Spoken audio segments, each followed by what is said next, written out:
Vande Mataram. Delhi live देख रहे हैं आप, मैं हूं आपके साथ काजल ठाकुर। आज हुई कैबिनेट बैठक के बाद इसमें रखे गए मुद्दों और फैसलों के बारे में केंद्रीय मंत्री अनुराग ठाकुर ने जानकारी साझा की है। प्रेस वार्ता के दौरान उन्होंने जीईएम पोर्टल को लेकर कहा है कि इसमें बड़ा बदलाव आया है और खरीदारों में जोरदार इजाफा हुआ है। उन्होंने आंकड़े पेश करते हुए कहा कि सरकारी ई मार्केट प्लेस जीईएम के खुलने के बाद सेल्फ हेल्प ग्रुप, एमएसएमई, छोटे व्यापारियों को काफी लाभ इससे मिला है।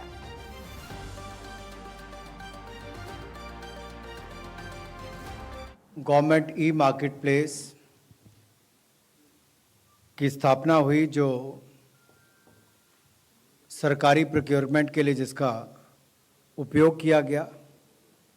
और आज हम ये कह सकते हैं कि सरकारी प्रोक्योरमेंट के क्षेत्र में जेम पोर्टल एक युगांतकारी सुधार लेकर आया है।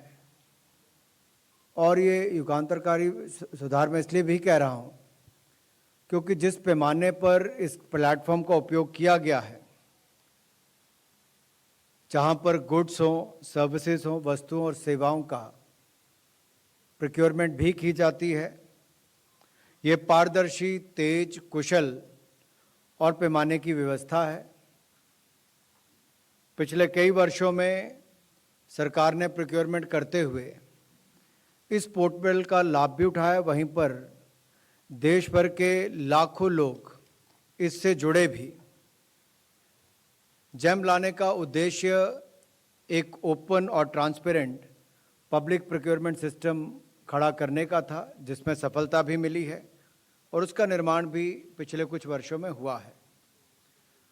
अब वो दिन लद गए हैं जब चुनिंदा लोग सरकार को अपना सामान बेचा करते थे और सरकार भी उनसे ही सामान खरीदती थी। जेम पोर्टल के आने से चाहे सेल्फ हेल्प ग्रुप्स हों, एमएसएमईस हों, छोटे व्यापारी हों, इन सबको ही उसमें बहुत लाभ मिला है।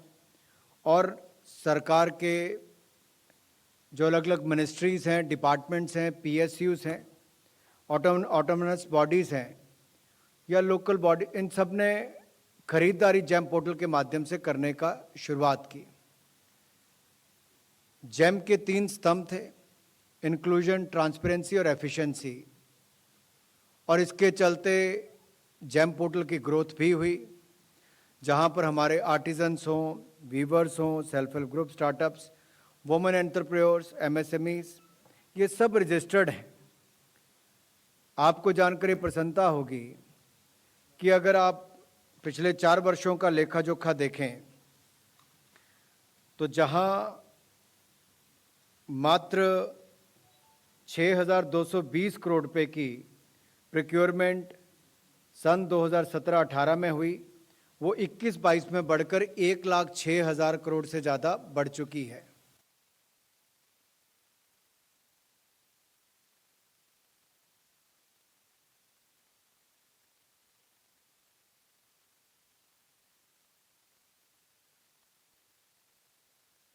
जम्मू कश्मीर सरकार ने बुधवार को कहा कि प्रधानमंत्री पुनर्वास पैकेज के तहत काम करने वाले सभी कश्मीरी पंडित कर्मचारियों को 6 जून तक सुरक्षित स्थानों पर तैनात कर दिया जाएगा। आपको बता दें कि संभागीय प्रशासन कश्मीर के एक शीर्ष अधिकारी ने बताया है कि कश्मीर संभाग में तैनात अल्पसंख्यक समुदाय के सभी पीएम पैकेज कर्मचारियों और अन्य लोगों को तुरंत सुरक्षित स्थानों पर तैनात किया जाएगा और यह प्रक्रिया सोमवार तक पूरी कर ली जाएगी। अधिकारी ने बताया कि लगभग 4,500 प्रवासी कर्मचारियों को जिला या नगर निगम क्षेत्र में तैनात किया गया है। उन्होंने कहा कि पिछले हफ्ते में उनके अनुरोध के अनुसार लगभग 100 कर्मचारियों के जोड़े समेत लगभग 500 कर्मचारियों को उनके पसंदीदा स्थान पर स्थानांतरित कर दिया गया। प्रवासी कर्मचारियों के अलावा शनिवार तक विकल्प के अनुसार इन स्थानों पर पोस्टिंग के लिए विचार किया जाएगा। और आपको बता दें कि तहसील कार्यालय चदुरा बडगाम के अंदर मारे गए एक कर्मचारी राहुल भट्ट की हत्या के बाद कश्मीर से स्थानांतरण की मांग को लेकर केपी के कर्मचारी प्रशासन के खिलाफ आ गए और कुलगाम में दक्षिणी जिले के गोपालपोरा इलाके में मंगलवार को एक बार फिर से उग्रवादियों ने स्कूल की शिक्षिका रजनी बाला की गोली मारकर हत्या कर दी। विरोध करने वाले केपी ने 24 घंटे के अंदर उनकी चिंताओं को दूर करने में विफल रहे जम्मू में बड़े पैमाने पर पलायन की धमकी दी।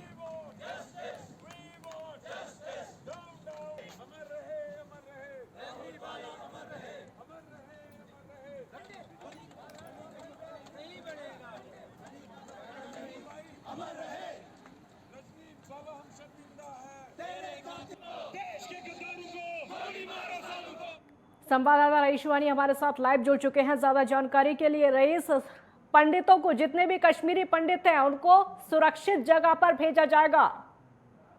हाँ जी काजल, मैं आपको बता दूं कि मैं इस वक्त बेसू जो माइग्रेंट कॉलोनी है कश्मीरी पंडितों की, मैं उधर पहुंच चुका हूं और आप मेरे पीछे देख सकते हो कश्मीरी पंडित मेरे पीछे है और इनकी यही डिमांड है कि अगर हम बात करेंगे आज लेफ्टिनेंट गवर्नर मनोज सिन्हा की तरफ से जो भी खबरें आ रही है कि 6 जून तक इनको सेफर प्लेस में भेजा जाएगा, मगर दूसरी तरफ जो हम यहाँ पे आए हैं इनकी क्या डिमांड है, क्या इनके प्रतिक्रिया है, इनसे लेंगे। हम मेरे साथ बात करने के लिए मौजूद है। मुझे ये बताइए, अभी जो फैसला आया है, लेफ्टिनेंट गवर्नर ने मीटिंग ली थी, जायजा लिया था टारगेट किले को लेके, इस बारे में आपका क्या कहना है? सर 3 दिन पहले हम गवर्नर साहब से खुद मिले थे, हमारी डेलीगेशन उनसे मिलने गई थी। वहाँ पे यही बात चल रही थी, वहाँ पे पूरी ब्यूरोक्रेसी, जितनी भी टॉप ब्यूरोक्रेसी है, आईजी तक वहाँ थे पुलिस के, उन्होंने कहा कि आपको सिक्योरिटी दी जाएगी और वो वादे सिर्फ 3 दिन तक ही चले। 3 दिन के बाद ही हमारी बहन ने शहादत दी, वो भी स्कूल में। और आप जो इतनी बड़ी बड़ी हम बातें करते हैं इंसानियत की, कश्मीरियत की, वो सारे खोखले वादे हैं। आप देख लीजिए, टीचर को मार के क्या मिलेगा जी, उसको मार के कौन सा बड़ा वो अचीव कोई गोल करेंगे।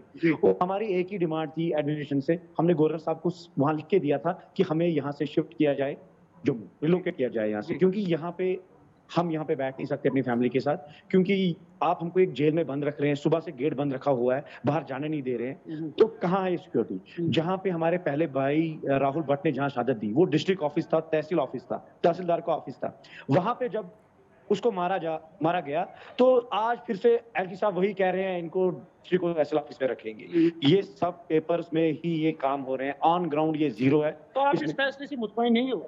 हम इसमें कोई फैसला,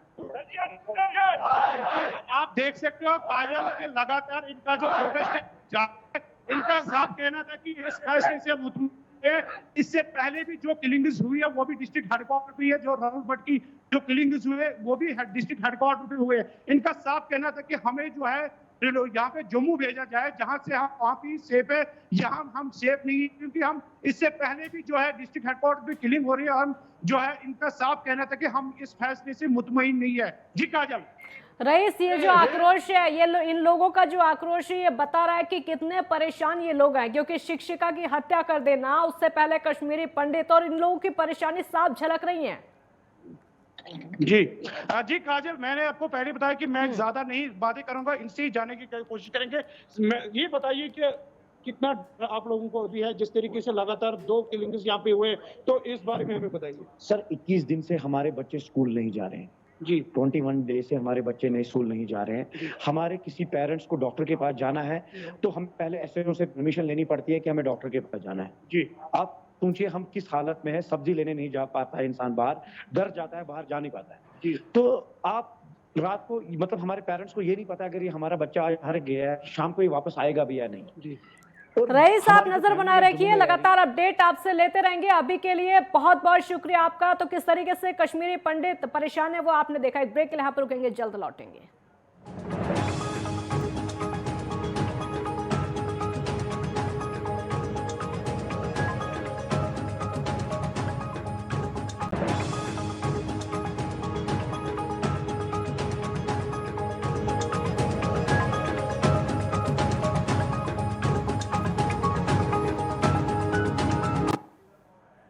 ब्रेक के बाद दिल्ली लाइव में एक बार फिर स्वागत है आपका। पिछले दिनों कश्मीर फाइल्स को झूठा बताकर चौतरफा करे दिल्ली के मुख्यमंत्री अरविंद केजरीवाल ने अब कश्मीरी पंडितों का दर्द जाहिर करते हुए कहा है कि एक बार फिर उनको घाटी में निशाना बनाया जा रहा है। आम आदमी पार्टी के संयोजक अरविंद केजरीवाल ने कहा है कि इस साल 16 कश्मीरी पंडितों की हत्या कर दी गई है। एक बार फिर से कश्मीर में 90 के दशक का वक्त लौट रहा है। पंडित पलायन की तैयारी कर रहे हैं। उन्होंने कहा कि हमारी केंद्र सरकार से गुजारिश है कि कश्मीरी पंडितों को वहां सुरक्षित बसाया जाए। इसमें हमारी जो भी भूमिका होगी हम उसको निभाएंगे। तो कश्मीरी पंडितों पर मुख्यमंत्री अरविंद केजरीवाल ने बोलते हुए कहा है कि 90 का जो दौर था वो ऐसा लगने लगा है कि वापसी आने लगा है। केंद्र सरकार कश्मीरी पंडितों को सुरक्षा दे, उनको सुरक्षित जगह पर पहुंचाए, क्योंकि जिस तरीके से कश्मीरी पंडितों के साथ में अत्याचार हो रहा है। जब कश्मीरी पंडित भाई बहन इसका विरोध करते हैं तो उनको उनकी कॉलोनी में बंद कर दिया जाता है ताकि वो आवाज़ ना उठा सकें। वे लोग अपने किसी करीबी को जब मरते हुए देखते हैं और फिर जब वे इसके खिलाफ आवाज़ उठाने की कोशिश करते हैं तो उनकी आवाज़ को दबा दिया जाता है। ये कैसा न्याय है? चाहे सरकारी कर्मचारी राहुल भट्ट हों, श्रीनगर में रहने वाले केमिस्ट ML बिंदु हों, या फिर स्कूल टीचर रजनी बाला हो, इस तरह 16 कश्मीरी पंडितों को इसी साल चुन चुन के मारा गया। ये सब कश्मीर समाज का हिस्सा है। कश्मीर का आम आदमी यही चाहता है कि कश्मीर में रहने वाले हिंदू और मुसलमान सभी एक साथ रहें, सुख से रहें। लेकिन आतंकवादी ताकतें ये नहीं चाहती कि ये लोग एक साथ रहें। उनके लिए सबसे बड़ा खतरा है, उनकी एकता सबसे बड़ा खतरा है आतंकवादियों के लिए। आज कश्मीरी पंडित वापस कश्मीर में आना चाहते हैं। कश्मीरी पंडितों के लिए कश्मीर उनकी जन्मभूमि है। ये और कहाँ जाएंगे? कोई भी जब अपनी जन्मभूमि छोड़ के किसी दूसरे शहर में रहने जाता है तो चाहे हम उन्हें कितनी भी सुविधाएं दे दें, लेकिन अपना घर तो अपना होता है, अपनी मिट्टी तो अपनी होती है, उसके साथ तो अलग जुड़ाव होता है। अब ऐसा देखा जा रहा है कि कश्मीरी पंडित वहाँ ट्रक ड्राइवरों से मोल भाव कर रहे हैं बेचारे, ताकि सामान शिफ्ट किया जा सके। वो कश्मीर से निकल के जम्मू या फिर किसी दूसरे राज्य जाने को मजबूर हो रहे हैं। वापस वही वक्त आ रहा है जो 90 के दशक में था। अपने जीवन में कश्मीरी पंडितों के साथ दूसरी बार ऐसा हो रहा है, क्योंकि हम उन्हें सुरक्षा नहीं दे पाए। मेरी मांग है कि उनको उचित सुरक्षा दी जाए, उनकी आवाज़ को न दबाया जाए। ये उनकी जन्मभूमि है, उन्हें कश्मीर में अपना घर बसाने का हक मिलना ही चाहिए।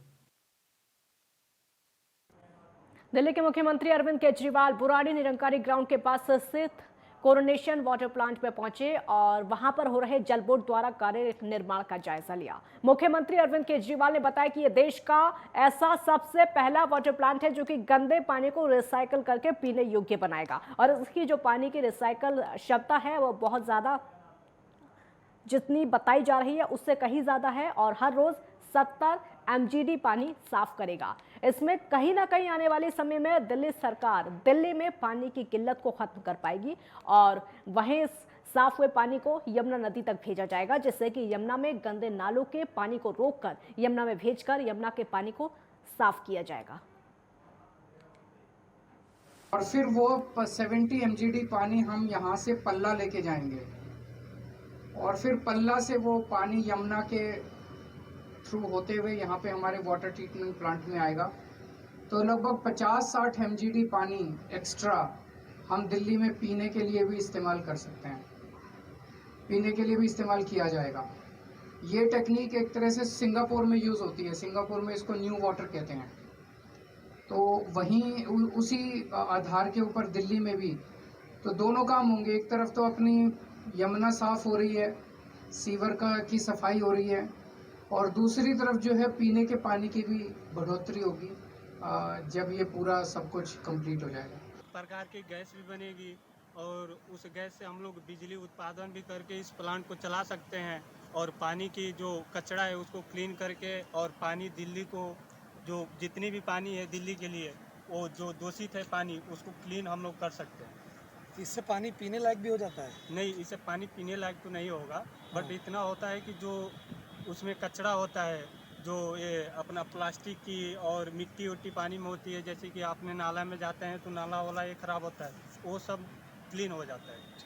देखने वाली बात है कि अरविंद केजरीवाल जी कुछ देर पहले यहाँ दौरे पे आए थे। जो एमटीबी प्लांट ये जो लगाया गया है, बताया जा रहा है कि प्रत्येक 70 MTD टन है और उसके साथ की बात करी जाए तो इस जगह की प्लांट की आप देख सकते हैं जितनी भी पानी है सब करके वहाँ से ले आके या फिल्टर करके उसके बाद में उस जगह पे जाता है। जब वहाँ से पानी सप्लाई होता है वही पीने पानी पूरी दिल्ली में सप्लाई हो सकता है, पीने के काम हो सकता है। और लगातार इस मामले में अरविंद केजरीवाल जी ने साफ तौर से कहा कि यमुना को साफ रखना अपना कर्तव्य है और यमुना स्वच्छ रहेगा तो स्वच्छ भारत बन सकता है। संजय सिंह ने, दिल्ली।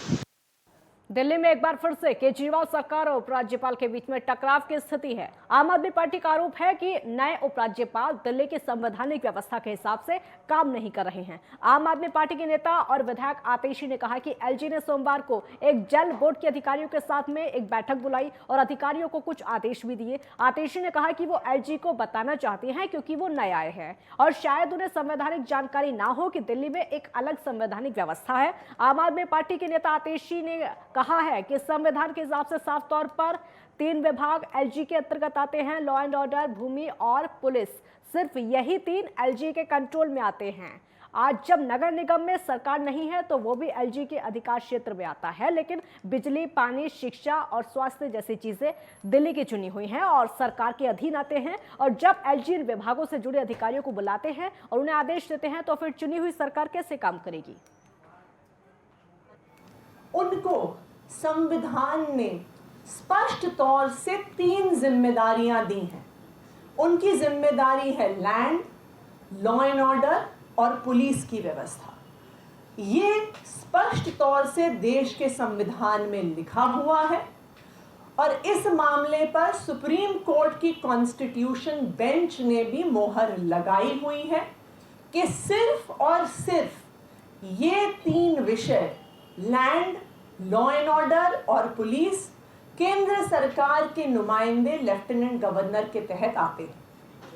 राज्यसभा सांसद संजय सिंह ने पत्रकारों को संबोधित किया और बताया कि किस तरह से बाहर जनता पार्टी ने और जनता के लिए ध्यान हटाने के लिए सत्येंद्र जैन को गिरफ्तार किया।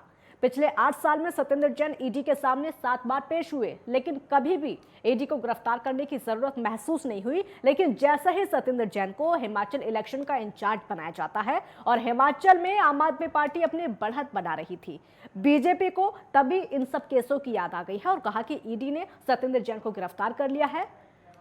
बीजेपी को कश्मीरी पंडितों की चिंता नहीं है। किस तरह से कश्मीर में पंडितों की हत्या हो रही है और पंडित पलायन की स्थिति में आ गए हैं और बहुत बड़ी संख्या में कश्मीरी पंडित पलायन कर रहे हैं। केंद्र सरकार को अपना ध्यान उनकी सुरक्षा में लगाना चाहिए, ना कि आम आदमी पार्टी को आगे बढ़ने से रोकने में। तो उनकी पूरे देश का ध्यान एक फर्जी, झूठे, निराधार, मनगढ़ंत मामले में डालने के लिए आज देश की केंद्रीय मंत्री को भारतीय जनता पार्टी ने आगे कर दिया। सत्येंद्र जैन पे झूठा, बेबुनियाद और निराधार केस उठाने के लिए। मैं पूछना चाहता हूं, 8 साल से जो ईडी सो रही थी, वो ठीक हिमाचल के चुनाव के पहले हिमाचल के इंचार्ज सत्येंद्र जैन को क्यों उठाती है? मैं पूछना चाहता हूं, 8 वर्षों में 7 बार अगर ईडी के सामने सत्येंद्र जैन जी पेश हुए तो उनकी एक बार भी गिरफ्तारी की जरूरत ईडी को महसूस क्यों नहीं हुई? और जैसे ही सत्येंद्र जैन हिमाचल प्रदेश के इंचार्ज बनाए जाते हैं, आम आदमी पार्टी की सक्रियता बढ़ती है। जैसे ही केजरीवाल जी की बड़ी बड़ी रैलियां होती हैं, एक झूठा, निराधार केस बनाकर जो पुराना मामला है उसमें सत्येंद्र जैन की गिरफ्तारी कर ली जाती है। आम आदमी पार्टी मुख्यालय में पत्रकार वार्ता में दुर्गेश पाठक ने एमसीडी में हो रहे भ्रष्टाचार को उजागर किया है और बताया कि एमसीडी की आय का सबसे बड़ा साधन टोल है और इसी टोल नाके के जरिए सबसे बड़ा भ्रष्टाचार हुआ है। 2017 में एमसीडी ने टोल का ठेका एक कंपनी को दिया था जो कि 1200 करोड़ का था। इस 1200 करोड़ में से 950 करोड़ आज तक एमसीडी को नहीं मिले।